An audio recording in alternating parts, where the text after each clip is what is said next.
కేల్కర్ అనే వ్యక్తి first BC కమిషన్కి చైర్మన్. అదేవిధంగా ఈ 1953లో ఏర్పాటు చేసిన ఫస్ట్ బీసీ కమిషన్ 1955లో రిపోర్ట్ ఇచ్చిన తర్వాత ఆ రిపోర్ట్లో ఏముంది అనే విషయాన్ని ప్రభుత్వం అధికారికంగా ఏమీ తెలియజేయలేదు. ఎందుకంటే బీసీ వర్గం సంక్షేమం కోసం ఏదైతే రిపోర్ట్ ఇచ్చారో ఆ రిపోర్ట్లో ఉన్న అంశాలన్నీ ప్రాక్టికల్గా సాధ్యం చేయడం, అమలు చేయడం సాధ్యం కాకపోవడం మరి ఏదైనా కారణం వలనో తెలియదు. కానీ ప్రభుత్వం ఇప్పటిదాకా ఆ కమిషన్ రిపోర్ట్ని రివీల్ చేయలేదని గమనించాలి. అలా ఫస్ట్ బీసీ కమిషన్ 1953లో ఏర్పాటైన తర్వాత మళ్ళీ 1978లో 1978లో మనకి రెండవ బీసీ కమిషన్ ఏర్పాటైంది. ఈ రెండవ బీసీ కమిషన్ 1978లో ఏర్పాటైనప్పుడు ఈ సెకండ్ బీసీ కమిషన్కి ఎవరు చైర్మన్గా ఉన్నారు అంటే సెకండ్ బీసీ కమిషన్ చైర్మన్గా బీపీ మండల్ అనే వ్యక్తి చైర్మన్గా ఉన్నాడు. సెకండ్ బీసీ కమిషన్కి బీపీ మండల్ అనే వ్యక్తి చైర్మన్గా ఉన్నాడు. బిందేశ్వర్ పాఠక్ మండల్ అనే వ్యక్తి చైర్మన్గా ఉన్నాడండి. 1978లో ఏర్పాటు చేసినటువంటి సెకండ్ బీసీ కమిషన్ 1980లో రిపోర్ట్ ఇవ్వడం జరిగింది. 1980లో రిపోర్ట్ ఇవ్వడం జరిగింది. ఈ సెకండ్ బీసీ కమిషన్ తన నివేదికలో అంటే ఇంపారికల్ స్టడీ చేసిన తర్వాత వాళ్ళు తమ రిపోర్ట్లో ఏం తెలియజేయడం జరిగింది అంటే 1980 నాటికి దేశవ్యాప్తంగా ఉన్నటువంటి బీసీ కులాల సంఖ్య ఓవరాల్గా 3743 బీసీ కులాలు ఉన్నాయని తెలియజేయడం జరిగింది. 1980 నాటికి బీసీలో ఉన్నటువంటి ఉపకులాల సంఖ్య 3743 అని. అదేవిధంగా అప్పుడు బీసీ కమిషన్కి సంబంధించి 1980 నాటికి బీసీల జనాభా 52% పాపులేషన్ ఉందని తెలియజేయడం జరిగింది. అంటే బీసీలో ఉన్నటువంటి ఉపకులాల సంఖ్య ఏమో 3743, వాళ్ళ జనాభా 52% అని తెలియజేయడం జరిగింది. అదేవిధంగా ఈ సెకండ్ బీసీ కమిషన్ ఇంకా ఏం చెప్పడం జరిగింది అంటే ఈ బీసీ జనాభా 52% ఉందంటే వీళ్ళకి ఎంత రిజర్వేషన్ ఇవ్వాలి? మరి రిజర్వేషన్ పరంగా గమనించినట్టయితే అంటే వాళ్ళకి 52% పాపులేషన్ ఉంటే 52% రిజర్వేషన్ ఇవ్వడం సాధ్యం కాదు. ఎందుకంటే ఆ గతంలో అంతకన్నా ముందే సుప్రీంకోర్టు ఇచ్చిన జడ్జిమెంట్ ప్రకారం రిజర్వేషన్లు ఓవరాల్గా 50% మించకూడదని చెప్పడం జరిగింది. కాబట్టి మండల్ కమిషన్ బీసీలకి 27% 27% రిజర్వేషన్ ఇస్తే చాలని తెలియజేయడం జరిగిందండి. 27% రిజర్వేషన్ ఇవ్వాలని సూచించడం జరిగింది. ఇది సెకండ్ బీసీ కమిషన్ సంబంధించి 1980లో రెండవ బీసీ కమిషన్ రిపోర్ట్ ఇచ్చిన తర్వాత ఆ రిపోర్ట్ను మళ్ళీ పక్కన పెట్టడం జరిగింది ప్రభుత్వం. 1990 వరకు ఆ రిపోర్ట్ గురించి ఏ ప్రధానమంత్రి కూడా దాని మీద చర్య తీసుకోలేదు. కానీ 1990వ సంవత్సరంలో విపి సింగ్ అనే వ్యక్తి ప్రధానమంత్రి అయిన తర్వాత అతను రెండవ బీసీ కమిషన్ నివేదికను అమలు చేయడానికి ప్రయత్నం చేశాడు. కొంతమేరకు అమలు కూడా చేయడం జరిగింది. కానీ విపి సింగ్ ప్రభుత్వం పడిపోవడం, ఇంతలో మళ్ళీ 1991లో పివి నరసింహారావు ప్రభుత్వం అధికారంలోకి రావడం జరిగింది. ఈ పివి నరసింహారావు అధికారంలోకి వచ్చిన తర్వాత సెకండ్ బీసీ కమిషన్ ఇచ్చినటువంటి రిపోర్ట్లో 2 సూచనలు చేయడం జరిగిందండి. పివి నరసింహారావు ఆయన ఏమని ప్రతిపాదించాడంటే బీసీల్లో ఉన్న వాళ్ళకు కూడా ఆర్థిక ప్రాతిపదికన రిజర్వేషన్ ఇవ్వాలి. అంటే క్రిమీ లేయర్ అని మనం వాడుతున్నాం ఈ పదం. బీసీలకి ఆర్థిక ప్రాతిపదికన రిజర్వేషన్ ఇవ్వాలని ఒక అంశం చెప్పడం జరిగింది. అదేవిధంగా ఈబీసీలు ఉన్నత కులాల్లో ఉండి ఆర్థికంగా వెనుకబడ్డ వర్గాల వాళ్ళకి 10% రిజర్వేషన్ ఇవ్వాలి అని 2 ప్రతిపాదనలు చేయడం జరిగింది. పివి నరసింహారావు చేసిన ముఖ్యమైన ప్రతిపాదనలు ఏంటంటే 2 ప్రతిపాదనలు. ఒకటి, బీసీల్లో ఉన్న వాళ్ళకు కూడా ఆర్థిక ప్రాతిపదికన రిజర్వేషన్ ఇవ్వాలి, ఆర్థికంగా ఉన్నత స్థాయికి వెళ్ళిన బీసీలకు రిజర్వేషన్ అవసరం లేదని భావించడం జరిగింది. రెండవది, ఉన్నత కులాల్లో జన్మించి ఆర్థికంగా వెనుకబడ్డ వర్గాల వాళ్ళకి 10% రిజర్వేషన్ ఇవ్వాలి అనే విషయాన్ని పివి నరసింహారావు ప్రతిపాదించాడు. పివి నరసింహారావు చేసినటువంటి ఈ సూచనల్ని 1992లో 1992లో సుప్రీంకోర్టులో ఛాలెంజ్ చేయడం జరిగిందండి. 1992లో సుప్రీంకోర్టులో ఈ విషయాన్ని సవాల్ చేయడం జరిగినప్పుడు సుప్రీంకోర్టు ఏం చెప్పింది అంటే పివి నరసింహారావు చేసిన సూచనల్లో మొదటి సూచన సమంజసమైనదే. అంటే బీసీలకు ఆర్థిక ప్రాతిపదికన రిజర్వేషన్ ఇవ్వాలన్న సూచన సమంజసమే. కానీ ఈబీసీలకు ఉన్నత కులాల్లో ఉండి ఆర్థికంగా వెనుకబడ్డ వర్గాల వాళ్ళకి 10% రిజర్వేషన్ ఇవ్వడం అనేది సముచితం కాదు అని తీర్పు చెప్పడం జరిగింది. సో దాన్నే మనం ఆ తీర్పుని ఏమంటామంటే ఇందిరా సహానీ కేసు అని లేదా మండల్ కమిషన్ కేసు అని చెప్పడం జరుగుతుంది. సో ఆ తర్వాత ఇంకా ఏం చెప్పడం జరిగింది అదే కేసులో సుప్రీంకోర్టు అంటే శాశ్వత బీసీ కమిషన్ను ఏర్పాటు చేయాలని చెప్పడం జరిగిందండి. అలా శాశ్వత బీసీ కమిషన్ ఏర్పాటు చేయాలని చెప్పడం జరిగింది. కాబట్టి సుప్రీంకోర్టు చెప్పినటువంటి ఆ జడ్జిమెంట్ ఆధారంగా 1993లో NCBC national commission for backward క్లాసెస్ని మళ్ళీ పార్లమెంట్లో లోక్సభ రాజ్యసభ ఒక బిల్లు ఆమోదించేసి ఎన్సీబీసీని ఏర్పాటు చేయడం జరిగింది. ఇక్కడ గమనించండి, ఎస్సీ ఎస్టీ కమిషన్లో మనం గమనించినప్పుడు అవి రాజ్యాంగబద్ధ సంస్థలు అంటాం. ఇక్కడ బీసీ కమిషన్ గురించి చెప్పేటప్పుడు ఇది రాజ్యాంగబద్ధ సంస్థ మరియు చట్టబద్ధ సంస్థ అని కూడా చెప్తాం.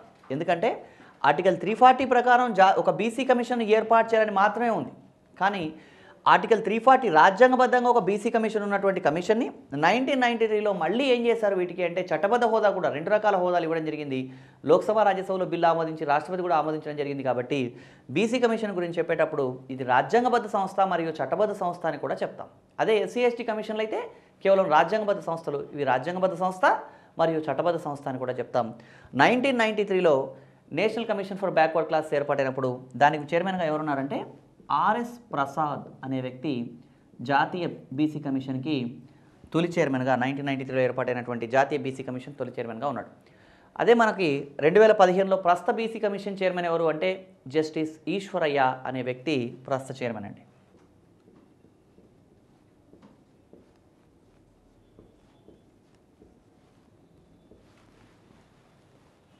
ఇది జాతీయ బీసీ కమిషన్. దీని మీద అడిగే ప్రశ్నలు కూడా ఇలాగే ఉన్నాయి. జాతీయ బీసీ కమిషన్ తొలి చైర్మన్ ఎవరు అంటే కాకా సాహెబ్ కేల్కర్ అనే ఆన్సర్ చెప్పకూడదు. బీసీ కమిషన్ తొలి చైర్మన్ ఎవరు అన్నప్పుడు కాకా Saheb Kelkar. BC commission second BC commission chairman ఎవరు అన్నప్పుడు బీపీ మండల్. జాతీయ బీసీ కమిషన్ తొలి చైర్మన్ అన్నప్పుడు ఆర్ఎస్ ప్రసాద్. ప్రస్తుత బీసీ కమిషన్ చైర్మన్ అన్నప్పుడు జస్టిస్ ఈశ్వరయ్య అని గమనించాలి. ఇది ఎస్సీ ఎస్టీ మరియు BC commission. SC ST BC తర్వాత నెక్స్ట్ మనం తెలుసుకోవాల్సింది మహిళా commission, national commission for women. ఇక్కడ గమనించాల్సినవి ఏమంటే మిగతా కమిషన్లకి సాధారణ కమిషన్ మరియు జాతీయ కమిషన్ అనే తేడా గమనించాం. అంటే ఎస్సీ కమిషన్ జాతీయ ఎస్సీ ఎస్టీ లేదా బీసీ జాతీయ బీసీ ఇలాంటి తేడాలు గమనించాం. కానీ మైనార్టీ కమిషన్కి అలాంటి డిఫరెన్స్ ఏమీ లేదు. 1990లో పార్లమెంట్ చేసిన చట్టం ఆధారంగా మనకి జాతీయ మహిళా కమిషన్ ఏర్పాటైంది. ఈ జాతీయ మహిళా కమిషన్కి తొలి చైర్మన్ ఎవరు అంటే జయంతి పట్నాయక్. జయంతి పట్నాయక్. జయంతి నటరాజన్ కాదండి, జయంతి పట్నాయక్. ఎందుకంటే కాంగ్రెస్ స్పోక్స్ పర్సన్గా ఉన్నటువంటి ఇటీవల రిజైన్ చేసినటువంటి వ్యక్తి జయంతి నటరాజన్. అయితే ఎగ్జామినేషన్లో కూడా ఇది ఒకసారి జయంతి నటరాజన్ జయంతి పట్నాయక్ అని ఇస్తుంటాడు, కన్ఫ్యూజ్ అవ్వకుండా చూసుకోండి. ఇది జయంతి పట్నాయక్. సో ప్రస్తుత చైర్మన్ ఎవరు జాతీయ మహిళా కమిషన్కి అంటే లలిత కుమారమంగళం. లలిత కుమారమంగళం ప్రస్తుత చైర్మన్. ఇక్కడ ఒక్కొక్క కమిషను ఆ వర్గం సంక్షేమం కోసం పనిచేస్తుంది. ఎస్సీ కమిషన్ రాజ్యాంగబద్ధంగా చట్టబద్ధంగా ఎస్సీ వర్గం సంక్షేమం కోసం పొందుపరచబడ్డ నిబంధనలు సరిగా అమలవుతున్నాయా లేదా చూసేది ఎస్సీ కమిషన్.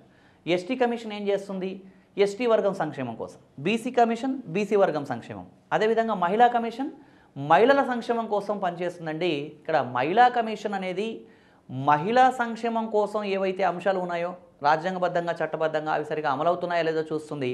అదేవిధంగా ఇంకా మహిళా కమిషన్ ఏం చేస్తుంది అంటే జైళ్ళు, నిర్బంధ గృహాలు ఇలాంటివి సందర్శించి మహిళా ఖైదీల హక్కుల కోసం అంటే మహిళా ఖైదీల హక్కులు సరిగా అమలవుతున్నాయా లేదా అనే విషయం కూడా పరిశీలిస్తుంది. ఎందుకంటే భిన్న వర్గాల వాళ్ళకి రైట్స్ ఉంటాయి, prisoners rights, senior citizens rights, child rights ఇట్లా ఉంటాయి. కాబట్టి ఇక్కడ మహిళా కమిషన్ ఏం చేస్తుందంటే మహిళా ఖైదీలకు సంబంధించి వాళ్ళ హక్కులు సరిగా అమలవుతున్నాయా లేదా వాళ్ళని ఎవరైనా ఇబ్బంది పెడుతున్నారా ఈ విషయాలన్నీ పరిశీలించేది మనకి జాతీయ మహిళా కమిషన్. ఎస్సీ ఎస్టీ బీసీ దాంతోపాటు మహిళా కమిషన్ గురించి కూడా తెలుసుకున్నాం. ఎస్సీ ఎస్టీ బీసీ తర్వాత మహిళా కమిషన్ తెలుసుకున్న తర్వాత నెక్స్ట్ మనం మైనారిటీ కమిషన్ గురించి తెలుసుకోవాలి.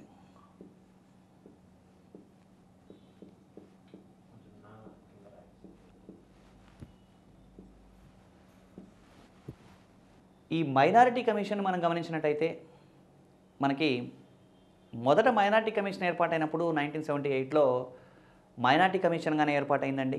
అప్పుడు మైనారిటీ కమిషన్ ఏర్పాటైనప్పుడు ఇది ఒక కార్యనిర్వాహక ఉత్తర్వు ద్వారా ఏర్పాటైంది. కార్యనిర్వాహక ఉత్తర్వు.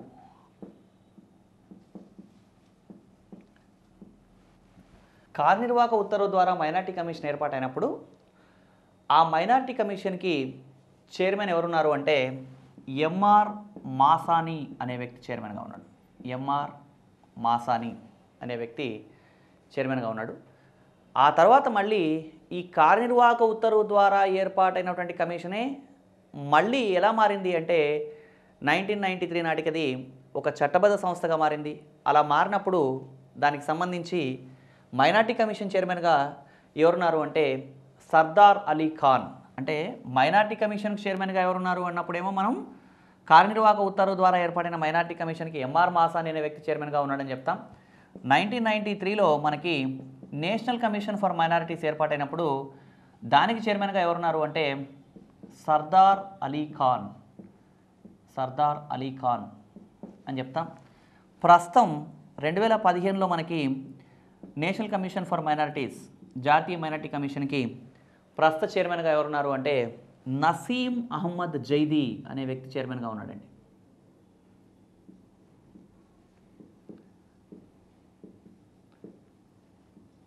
నసీం అహ్మద్ జైదీ.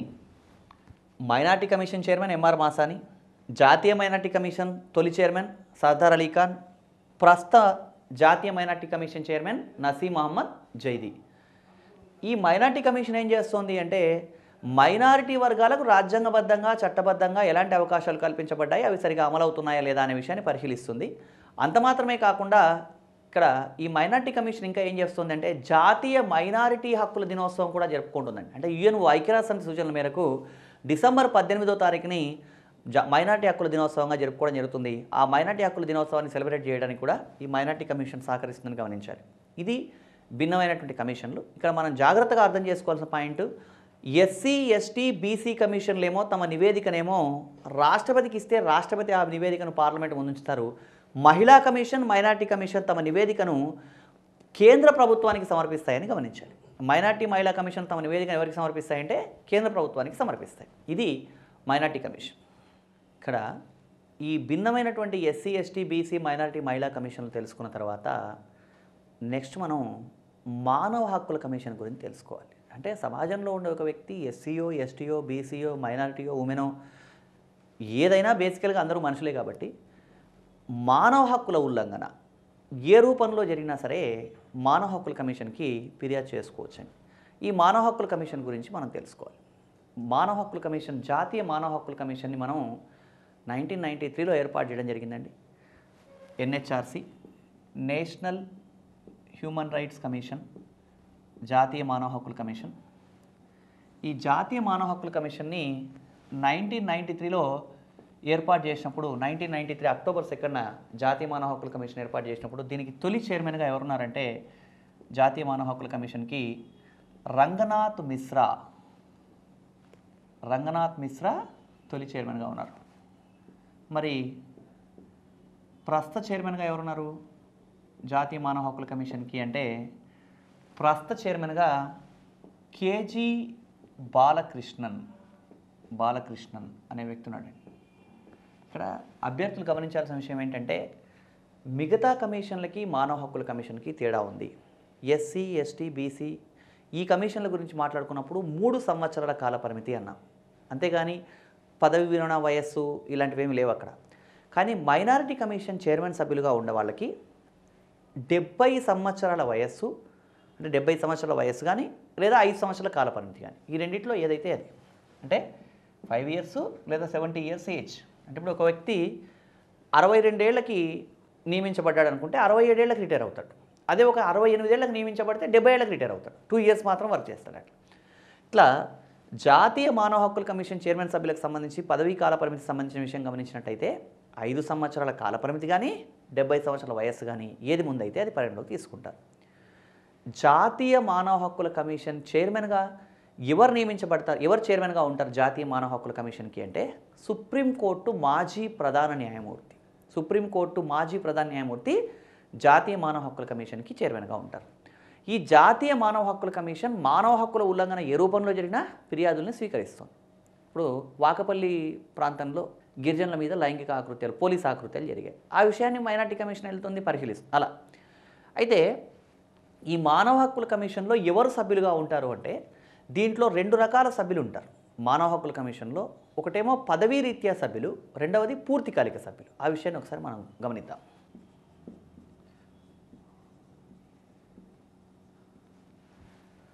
పదవీ రీత్యా జాతీయ మానవ హక్కుల కమిషన్లో ఎవరు సభ్యులుగా ఉంటారు అంటే దీంట్లో ఎన్సిఎస్సి చైర్మన్ అండి.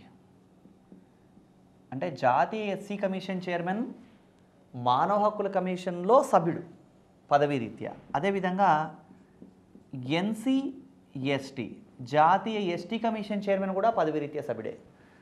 దాంతోపాటు నేషనల్ కమిషన్ ఫర్ మైనారిటీస్ జాతీయ మానవ హక్కుల కమిషన్ చైర్మన్, అదేవిధంగా నేషనల్ కమిషన్ ఫర్ ఉమెన్ మహిళా కమిషన్ చైర్మన్ దీంట్లో సభ్యులు. ఇక్కడ గమనించండి, ఎస్సీ ఎస్టీ మైనారిటీ మహిళా కమిషన్ల చైర్మన్లు మానవ హక్కుల కమిషన్లో పదవీ రీత్యా సభ్యులు. కానీ ఇక్కడ బీసీ కమిషన్ లేదు.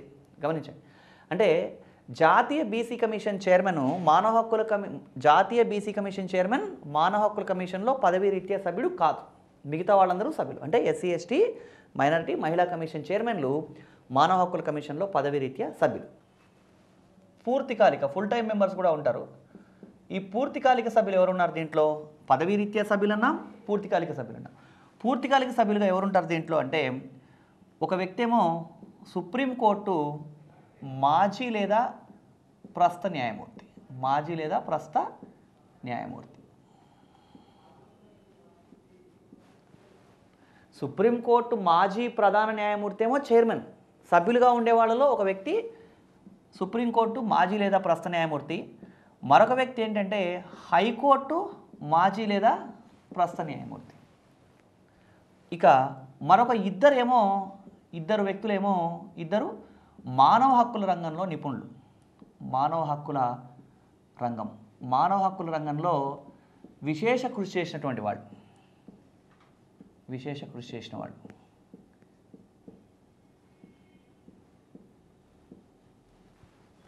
ఇక్కడ ఎస్సీ సుప్రీంకోర్టు మాజీ లేదా ప్రస్తుత న్యాయమూర్తి, హైకోర్టు మాజీ లేదా ప్రస్తుత న్యాయమూర్తి, ఇద్దరు మానవ హక్కుల రంగంలో నిపుణులు.